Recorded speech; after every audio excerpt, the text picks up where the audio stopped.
Matulesi Pattimura termasuk juga pahlawan nasional.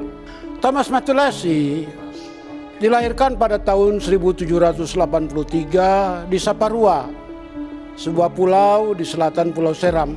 Seperti kebanyakan pria pada masa itu, rasa tidak puas kepada Belanda demikian berapi-api, sehingga menimbulkan kegelisahan selalu menghantui kehidupan sehari-hari.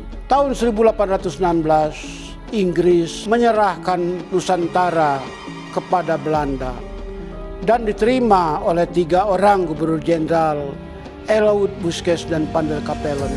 Belanda yang telah menerima kembali daerah Maluku dari Inggris masih mengingat tentang manisnya daerah Maluku sebelum VOC bubar pada tahun 1799, yaitu kekayaan rempah-rempahnya yang begitu berharga. Pala dan cengkeh merupakan komoditi yang sangat berharga dan tak ternilai di dunia pada masa itu.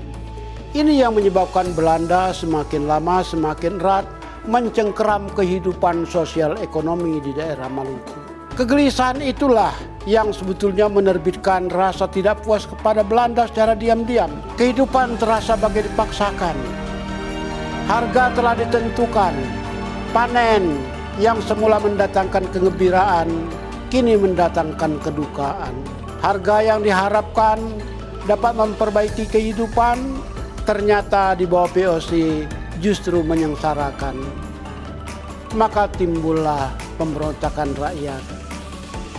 Rakyat pun lama-kelamaan mencari orang-orang yang dapat memimpin mereka dalam melawan Belanda guna mengatasi keadaan yang kian lama kian memburuk. Pemimpin yang ditunggu-tunggu rakyat pun akhirnya muncul, yang membuat rakyat kian bersemangat bangkit mengangkat senjata.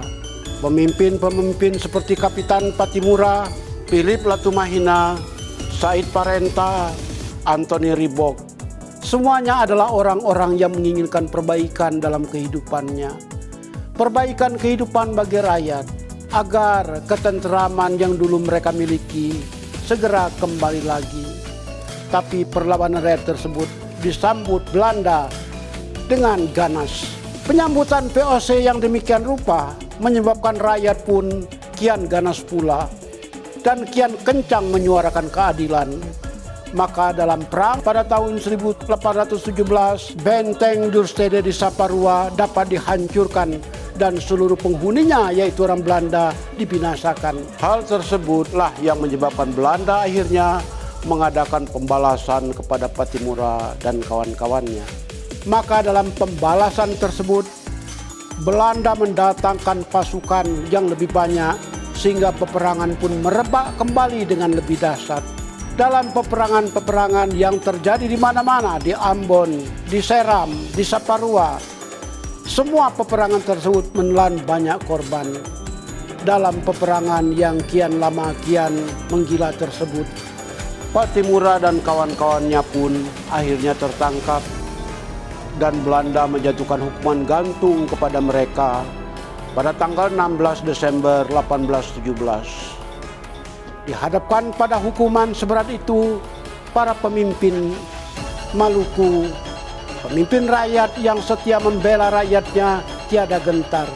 Sebelum menaiki tiang gantungan, terkenal ucapan Pattimura, memang telah gugur seorang Pattimura nantinya, namun telah akan muncul 1000 Pattimura untuk melawan Belanda. Pun kelak akan muncul 1000 Pattimura untuk menegakkan kebenaran. Sebagai seorang pejuang dan pemimpin, Pattimura pun memiliki senjata sebagai pusaka digunakan ketika beliau berjuang. Senjata tersebut adalah sebilah parang yang jenisnya adalah jenis leres. Pamornya adalah dwiwarna sebagaimana kita lihat di sini. Dapurnya adalah parang.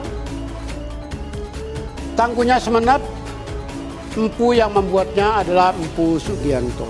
Parang ini menjadi terkenal sebagai senjata tradisional yang dimiliki Pattimura. Dan parang inilah yang merupakan senjata tradisional rakyat ketika rakyat bangkit melawan penjajah di daerah Maluku. Makasih.